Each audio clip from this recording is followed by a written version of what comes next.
Nizamabad parliament ఎన్నికల సందర్భంగా పెద్దలు జీవన్ రెడ్డి గారిని మీరందరూ భుజాల మీద ఎత్తుకొని పల్లకిలో మోసి పార్లమెంటుకు పంపించడానికి వేలాదిగా తరలి వచ్చి కాంగ్రెస్ పార్టీకి అండగా నిలబడ్డందుకు మీకందరికీ మనస్ఫూర్తిగా ధన్యవాదాలు, కృతజ్ఞతలు. మిత్రులారా, ఈ కార్యక్రమానికి జిల్లా పార్టీ అధ్యక్షుడు మానాల మోహన్ రెడ్డి గారి అధ్యక్షత, అదేవిధంగా నాతో పాటు పెద్దలు శ్రీధర్ బాబు గారు, షబీర్ అలీ గారు, సుదర్శన్ రెడ్డి గారు, డాక్టర్ భూపత్ రెడ్డి గారు, పెద్దలు గౌరవనీయులు మండవ వెంకటేశ్వరరావు గారు, అదేవిధంగా జిల్లా పార్టీ కాంగ్రెస్ నాయకులు, మండల పార్టీ కాంగ్రెస్ నాయకులు, ప్రాణ సమానులైన కాంగ్రెస్ పార్టీ కార్యకర్తలు, నిజామాబాద్ రైతాంగం అంతా ఈరోజు ఇక్కడికి వచ్చి పెద్దలు జీవన్ రెడ్డి గారికి అండగా నిలబడ్డందుకు మీకందరికీ మనస్ఫూర్తిగా కృతజ్ఞతలు తెలియజేస్తున్న కాంగ్రెస్ పార్టీ తరఫున, పెద్దలు జీవన్ రెడ్డి గారి తరఫున. మిత్రులారా, నేను ఒక అంశాన్ని ఈ నిజామాబాద్ జిల్లా రైతాంగానికి గుర్తు చేయాలనుకుంటున్నా. 2021 జనవరి 30 తారీఖు నాడు పసుపు బోర్డు కోసం, రైతుల గిట్టుబాటు ధర కోసం ఆర్మూర్లో మీరు దీక్ష చేపడితే ఆ రోజు 12 గంటలకు రావలసిన నేను మార్గ మధ్యంలో వివిధ ప్రాంతాలు, గ్రామాల నుంచి వేలాదిగా విద్యార్థులు, రైతులు, నిరుద్యోగులు వచ్చి స్వాగతం పలుకుతుంటే సాయంత్రం 5 గంటలకు ఆర్మూరు గడ్డ మీద నేను కాలు పెట్టినా మీరందరూ ఆకలిని సైతం లెక్క చేయకుండా కడుపులో నకనకలాడుతున్నా ఆ రోజు నిలబడి వేలాది మంది ఆ దీక్షలో పాల్గొని రేవంత్ రెడ్డి గారి నాయకత్వంలో కాంగ్రెస్ పార్టీని గెలిపిస్తామని మీరు విశ్వాసం, నమ్మకం కలిగించినందుకు జూన్ 27, 2021 నాడు కాంగ్రెస్ పార్టీ అధ్యక్షురాలుగా శ్రీమతి సోనియా గాంధీ గారు నన్ను పిసిసి అధ్యక్షుడిగా నియమించిందన్న సంగతి నేను మీకు గుర్తు చేస్తున్నా.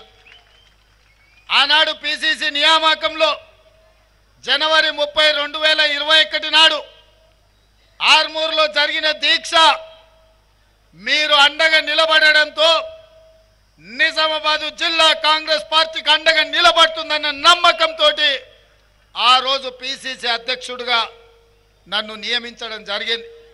అందుకే నిజామాబాద్ అంటే నాకు ప్రత్యేకమైన అభిమానం. పాదయాత్రలో కూడా మీ దగ్గరకు వచ్చి మీ కష్ట సుఖాలు తెలుసుకొని ఈ ప్రాంతం యొక్క అభివృద్ధి కోసం ఆనాడు ఆలోచన చేసినాం. అందుకే వస్తానే మీ చక్కెర కర్మాగారం విషయంలో శ్రీధర్ బాబు గారిని, పెద్దలు జీవన్ రెడ్డి గారిని సమన్వయపరిచి రాష్ట్ర ప్రభుత్వం నుంచి ఒక ఉపసంఘం ఏర్పాటు చేసి మనం ఖచ్చితంగా బోధన్ షుగర్ ఫ్యాక్టరీ, నిజాం ఆనాడు ఏషియాలోనే పెద్ద షుగర్ ఫ్యాక్టరీని ఇక్కడ నిర్మించి ప్రపంచానికి ఆదర్శంగా నించున్నాడు. ఇవాళ కేసీఆర్ గారు వచ్చి తెరిచి ఉన్న చక్కెర కర్మాగారాన్ని మూత వేసిండు. దాన్ని తెరవాలనే ప్రభుత్వ నిర్ణయం తీసుకొని విధి విధానాల కోసం శ్రీధర్ బాబు గారు, పెద్దలు జీవన్ రెడ్డి గారు దాని మీద కార్యక్రమం చేపట్టిండ్రు. రైతులందరం కలవడం జరిగింది. ఎన్నికల కోడ్ ముగిసిన 2-3 నెలల లోపే వీలైతే సెప్టెంబర్ 17 లోపల ఇక్కడిని చక్కెర కర్మాగారాలను తెరిపించే బాధ్యత మా మంత్రివర్గం తీసుకుంటుంది.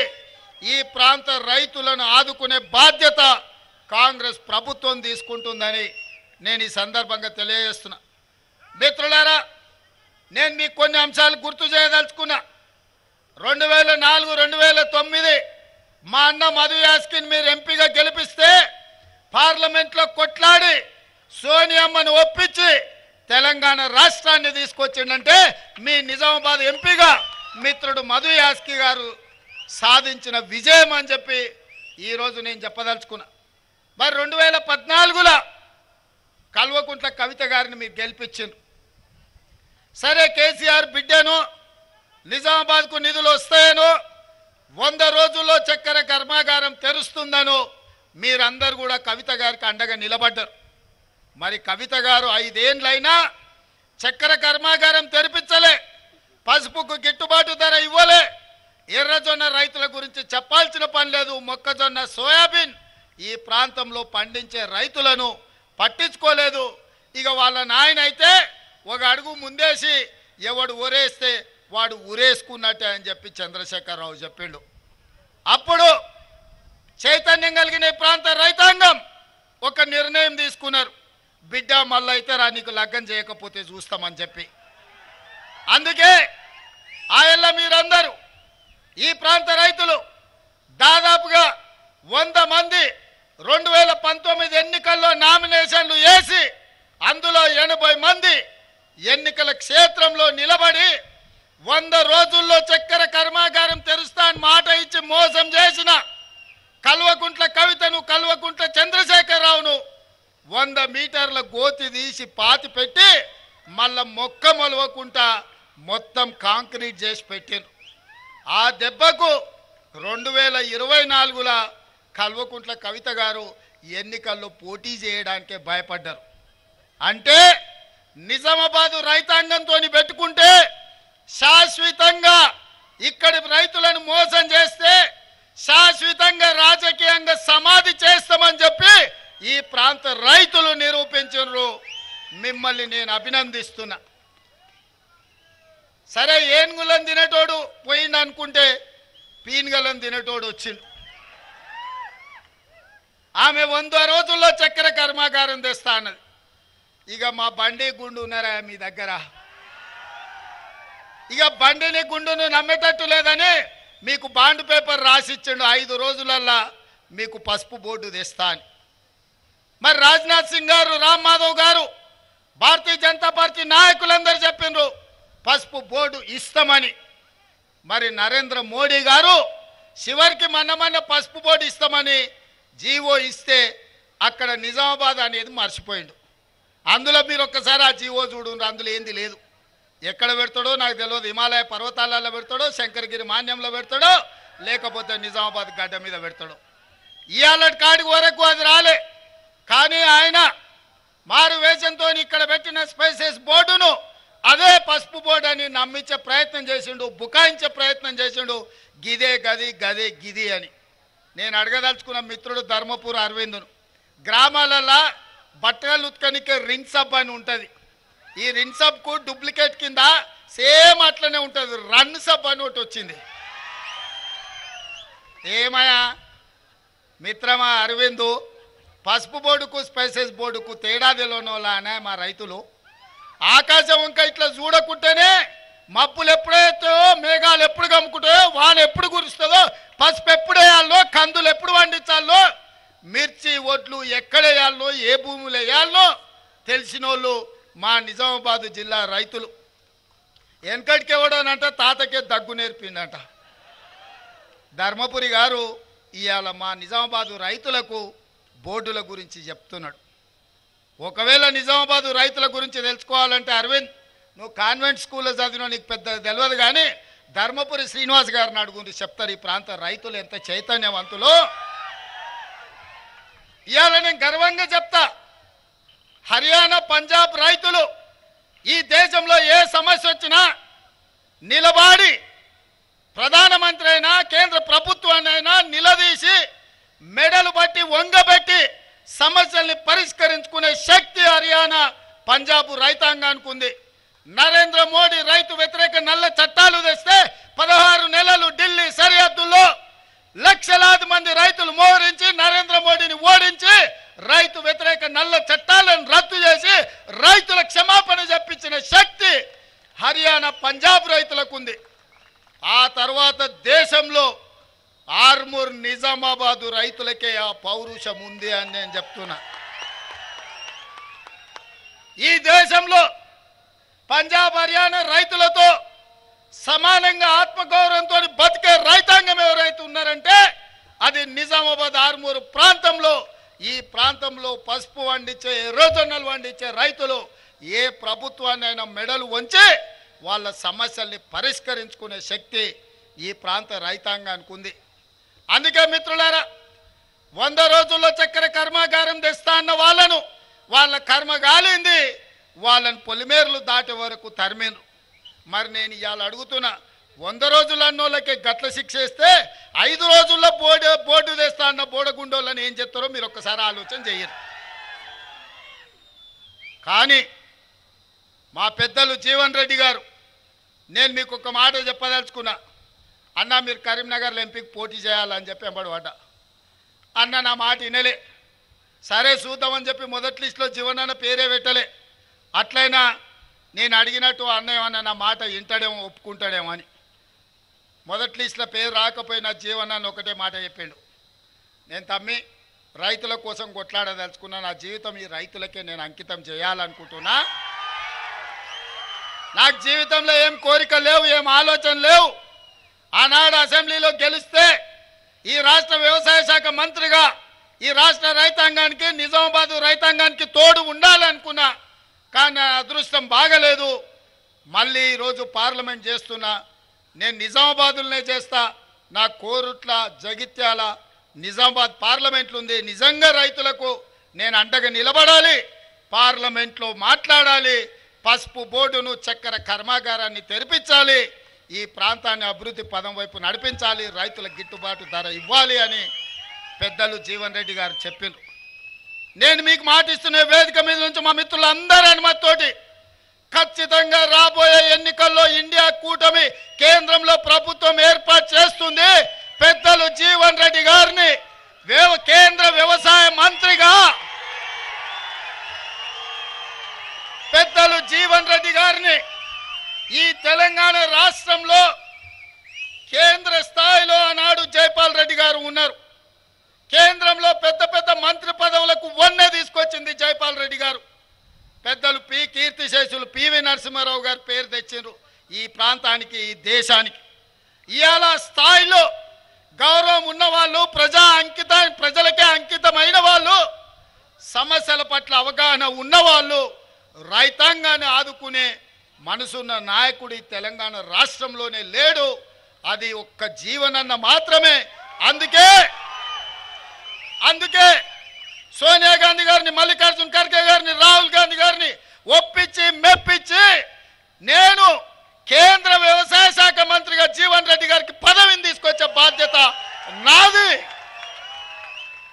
మీ బిడ్డ మీకోసం కొట్లాడేటైనా ఎవరినో అడుగో, ఎవడో సంతకం పెట్టో ఏదో నిర్ణయం చేయాలని తిరగాల్సిన పని లేదు. ఆయననే సొంతంగా సంతకం పెట్టి మీ చెరుకు కర్మాగారం, మీ పసుపు బోర్డును సాధించి సంతకం పెట్టే సత్తా జీవన్ రెడ్డి గారికి పార్టీ ఇస్తుంది. మరి ఇది నిజం కావాలి అంటే జీవన్ రెడ్డి గారు నిజామాబాద్ పార్లమెంటుకు గెలవాలి మిత్రులారా. ఒక్కొక్కసారి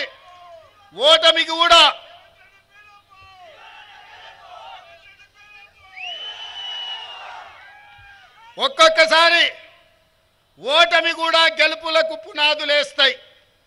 నేనే ఉదాహరణ. 2018 డిసెంబర్లో నా మీద కక్ష కట్టి, నా మీద పగబట్టి అర్ధరాత్రి నా ఇంటి తలుపులు బద్దలు కొట్టి వేలాది మంది పోలీసులను పెట్టి చంద్రశేఖరరావు అర్ధరాత్రి పూట నన్ను కిడ్నాప్ చేశాడు. ఆ దెబ్బ కోర్టులో కేసేస్తే కలెక్టర్, అదేవిధంగా జిల్లా ఎస్పీ సస్పెండ్ అయ్యారు. కుట్రలు కుతంత్రాలతో కొడంగల్లో నన్ను కేసీఆర్ అసెంబ్లీకి ఓడిస్తే 3 నెలలు తిరిగే లోపలనే మల్కాజ్గిరి పార్లమెంట్లో, దేశంలోనే అతిపెద్ద పార్లమెంటు, నరేంద్ర మోడీ, అమిత్ షా పార్లమెంట్లు కలిపితే ఎన్ని ఓట్లుంటాయో అంతకంటే ఎక్కువ ఓట్లు, 35 లక్షల ఓట్లుండే మల్కాజ్గిరి పార్లమెంట్లో రాహుల్ గాంధీ నన్ను పార్లమెంటుకు నించోబెట్టాడు. 3000 పోలింగ్ బూతులు ఉన్నాయి. నేను అడిగిన, సార్ ఎట్లకెళ్ళి సాధ్యమవుతుంది, ఎక్కడ తిరగాలి 35 లక్షల ఓట్లు ఇదే అని. రాహుల్ గాంధీ గారు నాకు ఓ మాట చెప్పారు, రాష్ట్రం 4 కోట్ల మంది ప్రజలు చూశారు, పోలీసుల చేత నిర్బంధించి నీ తలుపులు బద్దలు కొట్టి నిన్ను ఓడగొట్టినరు, ప్రజలు నిన్ను వదులుకోవాలనుకుంటలేరు. ప్రశ్నించే గొంతుగా తెలంగాణ రాష్ట్ర ప్రజలకు అండగా ఉండాలి. నిన్ను గెలిపిస్తారు, నువ్వు పోయి పోటీ చేయిపో అని వారు ఆదేశించిండ్రు. నేను శిరస వహించిన. నామినేషన్ వేసి 14 రోజుల్లో 35,03,000 బూతుల కార్యకర్తలే సైనికులై కథన రంగంలో దిగి మల్కాజ్గిరి పార్లమెంట్లో నన్ను ఎంపీగా గెలిపించి ఢిల్లీకి పంపించారు. గల్లీ నుంచి ఢిల్లీ వరకు సమస్యల మీద కొట్లాడిన కేంద్ర నాయకత్వం దృష్టిని ఆకర్షించిన ఆ దెబ్బతోనే నాకు పిసిసి అధ్యక్ష పదవి వచ్చింది. నిజామాబాదు రైతుల ఆశీర్వాదంతో అధిష్టానానికి నమ్మకం వచ్చింది. ఆనాడు పిసిసి అయినా ఈనాడు తెలంగాణ రాష్ట్రానికి ముఖ్యమంత్రి అయినా. ఒకవేళ 2018 డిసెంబర్లో ఎమ్మెల్యేగా ఓడకపోయిన ఉంటే ఎమ్మెల్యే గెలిస్తే గీన్నే మడుగులో చంద్రశేఖరరావుతో కొట్లాడుకుంటూ ఈయన్నే ఉండిపోతుంటేనేమో. కానీ ఒక్కొక్కసారి అదృష్టం ఓటమిని కూడా గెలుపుకు పునాదులేస్తుంది. 2018 ఓటమి 2023 డిసెంబర్లో ముఖ్యమంత్రి కావడానికి ఉపయోగపడ్డది. మిత్రులారా, నేను ఎందుకు ఈ ఉదాహరణ చెప్తుంటా అంటే మొన్న జరిగిన ఎన్నికల్లో జీవనాన్న ఎమ్మెల్యే ఓడిపోయింది దురదృష్టం కాదు, అదృష్టమే. ఈరోజు మీకు ఎంపీగా వచ్చి ఎంపీగా గెలిచి ఇండియా కూటమిలో వారు కేంద్ర మంత్రి కాబోతున్నారు. అందుకే ఈరోజు మీరందరూ గెలిపించండి. 14లో బీఆర్ఎస్ కోటేసిండ్రు, కవితమ్మ మిమ్మల్ని మోసం చేసింది. 19లో బీజేపీ కోటేసిండ్రు, ధర్మపురి అరవింద్ గారు మిమ్మల్ని మోసం చేసిండు. నేను ఇవాళ మిమ్మల్ని అడుగుతున్న మిత్రులారా, మోసం చేసిన వాళ్ళు కావాలన్నా, మోస పార్టీలు కావాలన్నా, 10 ఏళ్ల నుంచి ప్రభుత్వంలో ఉండి పసుపు బోర్డు ఇవ్వలేదు, రైతుల గిట్టుబాటు ధర ఇవ్వలేదు, చక్కెర కర్మాగారం తెరవలేదు, ఈ ప్రాంత రైతాంగ ఆత్మ గౌరవాన్ని తాకట్టు పెట్టి మీరు వారణాసిలో మోడీకి వ్యతిరేకంగా నామినేషన్ లేకపోతే పోలీసులను పెట్టి నిజామాబాదు రైతాంగాన్ని కొట్టించిన మాట మీరు మర్చిపోయినరా? బీఆర్ఎస్ను చూసారు, బీజేపీని చూసారు. ఒక్కసారి జీవనానికి అవకాశం ఇవ్వండి. పెద్ద మనిషి, రైతు బిడ్డ, రైతులకు నాయకుడు కాదు, ఆయన్నే రైతయా. వ్యవసాయం ఏం చేయాలో ఆయనకు తెలుసు. 40 ఏళ్ళ నుంచి ఆయన మంత్రి ఉన్నా ఏది ఉన్నా రాత్రి అయితే ఊరికి పోతాడు, పొద్దున వ్యవసాయం చేసుకుంటాడు. ఆయన కంటే రైతుల గురించి తెలిసిన వాళ్ళు ఎవరన్నా ఉన్నారే నాయకులు? మేమంతా పాయింట్ షర్ట్ వేసుకునే వాళ్ళమే, అన్నలాగటోళ్ళు చెప్తే వినటోళ్ళమే. ధర్మపురి అరవింద్కు వ్యవసాయం తెలుసానే? అడుగురి పోయి పల్లీలు ఏడుంటాయంటే చెట్టు కాస్తే పైన తెంచుకోవాలని చెప్తాడు. అవునా? అందుకోసమని అట్లాటోళ్ళని మనం ఎన్నుకొని ఓటేస్తే ఎట్లయితుందో చూసిరు. సరే, కవితమ్మ గురించి నేను చెప్పాల్సిన పని లేదు, ఇక బాజిరెడ్డి గోవర్ధన్ గురించి నేను అడగాల్సిన పని లేదు. ఆయన గిన ఓటేస్తారంటే ఆయన కొడుకులు అచ్చోసిన ఆంబోతులాగా మీ మీద పడతారు. గోవర్ధన్ గిన ఓటేస్తారా వాళ్ళ కొడుకులంతా మీ మీద పడతారు. మీరు ఇక మళ్ళీ నెల నెల హఫ్తాలు కట్టాల్సిందే. పాల పైసలు, కూరగాయల పైసలు తీసుకొచ్చి వాళ్ళకి ఇచ్చిపోవాల్సి వస్తుంది, పట్టణానికి టౌన్కి వస్తాయి. అందుకే మిత్రులారా, ఇవాళ పదే గుడి గురించి మాట్లాడుతున్నారు. నేను ఒక్క మాట చెప్పదలుచుకున్నా ఈ వేదిక మీద నుంచి. ఈ దేశ ప్రధానమంత్రి నరేంద్ర మోడీ గారు నిన్న మాట్లాడుతూ కాంగ్రెస్ పార్టీ అధికారంలోకి వస్తే హిందువుల ఆస్తులు గుంజుకొని ముస్లింలకు పంచి పెడతారని అన్నారు. ఒక secular country, doctor Babasaheb Ambedkar రచించిన రాజ్యాంగం, ఆ రాజ్యాంగం మీద ప్రమాణం చేసిన ప్రధానమంత్రి 2 మతాల మధ్యలో చిచ్చు పెట్టే విధంగా మాట్లాడుతున్నాడంటే ఓటమి నరేంద్ర మోడీని వెంటాడుతుంది, వేటాడుతుంది. నరేంద్ర మోడీ భయపడి ఈరోజు మతాల మధ్యలో చిచ్చు పెట్టాలనుకున్నాడు. అందుకే ఈ వేదిక మీద నుంచి इस मंच से मैं नरेंद्र मोदी जी से साफ साफ एक बात मैं कहना चाहता हूं, जब कांग्रेस पार्टी सत्ता में था हम हिस्सा दिए, बराबर दलित को दिए, आदिवासी को दिए, ओबीसी को दिए, किसी का जायदाद खींच लेकर और किसी को नहीं दिए। हम इतना संविधान को बचाए, ऐसे संविधान किस देश को दिए हम लोग। अगर भाई का जायदाद दूसरे भाई को देना है तो भी कानून के हिसाब से देना पड़ता, मगर किसी का जायदाद खींच लेकर और किसी को देने का कानून अपना देश में नहीं है। 13 साल मुख्यमंत्री था मोदी जी, 10 साल प्रधानमंत्री था। इतना भी पता नहीं है क्या इस देश का प्रधानमंत्री को हिंदुओं का जायदाद खींच लेके मुसलमानों को देने के लिए ये प्रधानमंत्री ऐसे बात कह रहा है। इसको डर है, दिल में हार जाने का डर है, इसीलिए ऐसे ऐसे भाषण उन्होंने दे रहा है। इसीलिए हम संविधान दिए इस देश को। डॉक्टर बाबा साहेब अंबेडकर ये लिखा उसमें, अगर बाप का जायदाद बेटे को भी देना है तो विरासत देना, भाई का जायदाद छोटे भाई को बहन को भी देना है तो एक हिसाब किताब से वो बदली करना। ऐसे झूठे बातों से कितने दिन देश को धोखा देंगे मोदी जी? ये कोई तरीका नहीं है, आपको कोई शोभा देने वाले बात नहीं है। ऐसे बात मत कहो, ये देश के लिए सुरक्षा नहीं। మిత్రులారా, హిందువుల ఆస్తులు ముస్లింలకు గుంజి పెడతారంటున్నారు.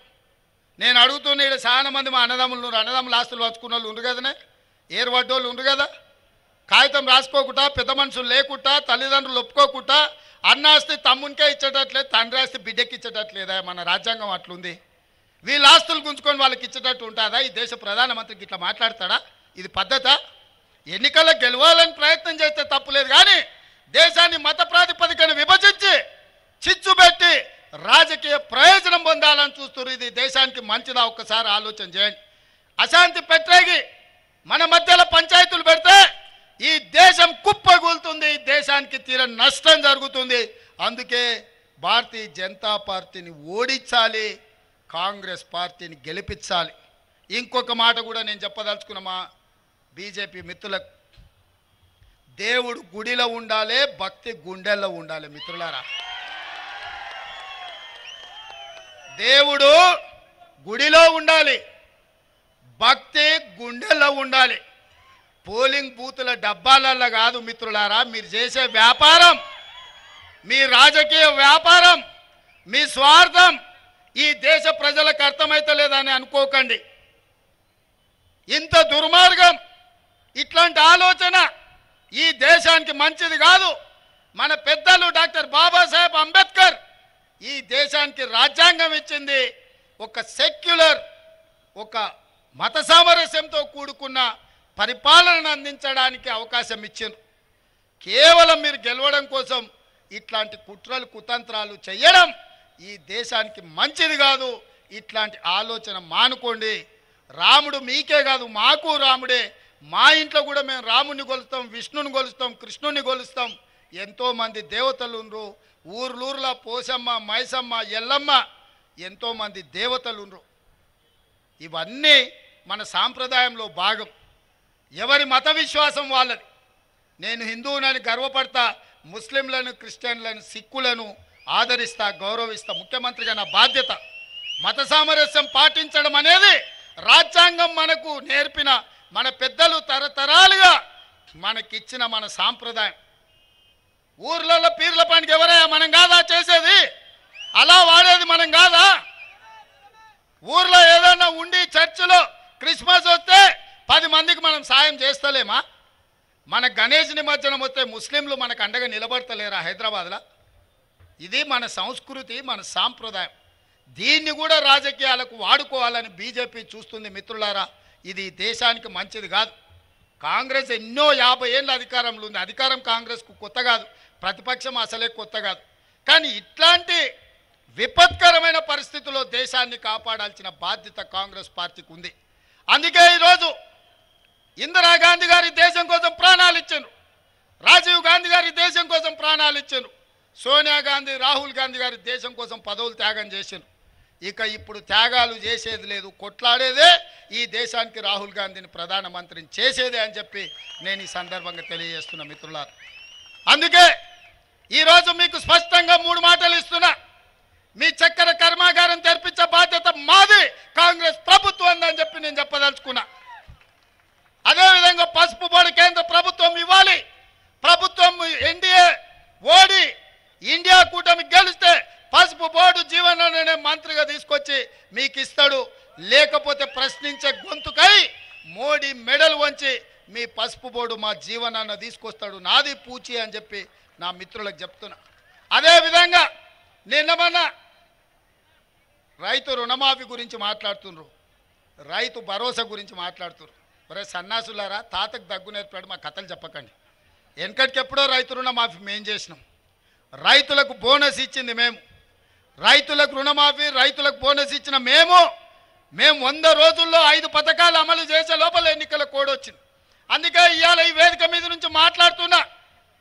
బాసర సరస్వతి మందిరం మీద ఒట్టే చెప్తున్నా, 15 ఆగస్టు లోపల రైతాంగానికి 2 లక్షల రూపాయల రుణమాఫీ చేస్తుంది మా ప్రభుత్వం. నాది మా మంత్రివర్గానికి బాధ్యత. మీ రైతులకు రుణమాఫీ చేసి మీ రుణం తీర్చుకుంటాం. ఈ ప్రభుత్వం మీది. మీరు కష్టపడి కొట్లాడి మీరు గెలిపిస్తే వచ్చిన ప్రభుత్వం. ఈ రైతాంగం కోసమే ఈ ప్రభుత్వం ఉన్నది. ఈ రైతాంగాన్ని ఆదుకునే బాధ్యత మాది. ఇదే కాదు, ఆనాడు కేసీఆర్ ఊరేస్తే ఊరేసినట్టే అని మిమ్మల్ని బెదిరించి ఆయన మాత్రం ఫామ్ హౌస్లో 150 ఎకరాలలో ఒట్లు వండించుకుంటే బండారం బయట పెట్టి బట్టలు ఇప్పదీసి బజార్లో నిలబెట్టిన కేసీఆర్. ఆ రైతులకు నేను మాట ఇస్తున్నా, ఎంతైనా వరి పండించుకోండి, 500 రూపాయల బోనస్ అదనంగా ఇచ్చి మీ ఒడ్లు కొనే బాధ్యత మా ప్రభుత్వానికి. ఈ గడ్డ నా తెలంగాణ కోటి రతనాల వీణ అన్న దాశరథి గడ్డ. ఈ నిజామాబాద్ గడ్డ. ఇక్కడనే జైల్లో తెలంగాణ ఉద్యమానికి ఊపిరి ఊదింది దాశరథి గారు. నా తెలంగాణ కోటి రతనాల వీణ అని నిజామాబాద్ గడ్డ మీద నుంచి చెప్పారు. ఈ గడ్డ ఆనాడు ఎం నారాయణ రెడ్డి గారు మొట్టమొదటి తెలంగాణ ఉద్యమంలో క్రియాశీలక పాత్ర పోషించిన గడ్డ. ఈ గడ్డ సదాలక్ష్మి తన సొంత బంగారాన్ని అమ్మి తెలంగాణ ఉద్యమానికి అండగా నిలబడ్డ గడ్డ. ఈ గడ్డ జట్టి ఈశ్వరీబాయి ప్రాతినిధ్యం వహించిన గడ్డ. ఈ గడ్డ ఆర్గుల రాజారాం ఈ ప్రాంతం నుంచి పేదల తరఫున నిలబడి ఈ ప్రాంత అభివృద్ధి కోసం పనిచేసిన గడ్డ.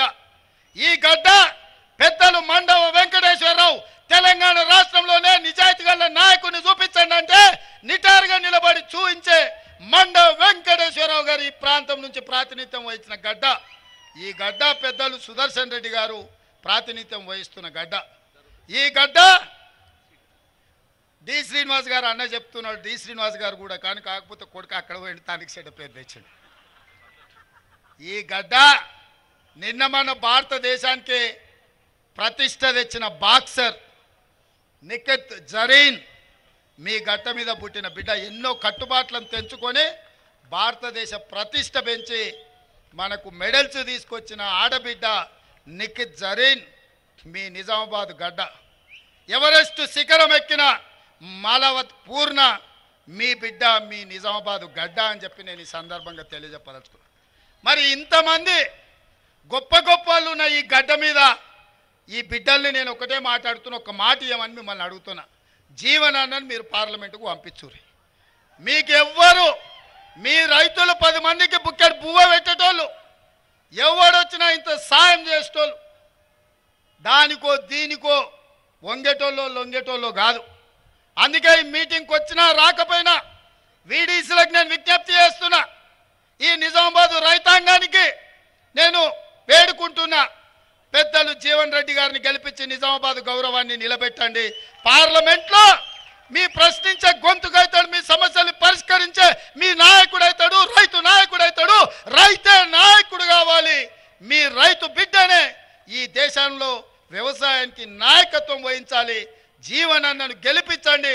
జీవనన్నకేసే ప్రతి ఓటు మీ రేవంత్ అన్నకేసినట్టే అని చెప్పి నేను ఈ సందర్భంగా చెప్తున్నా. నా మీద మీకు అభిమానం ఉండి గాంధీ కుటుంబాన్ని గుండెల పెట్టి చూసుకోవాలంటే ఈ నిజామాబాద్ గడ్డ మీద నుంచి పెద్దల జీవనాన్ని పార్లమెంటుకు పంపించండి.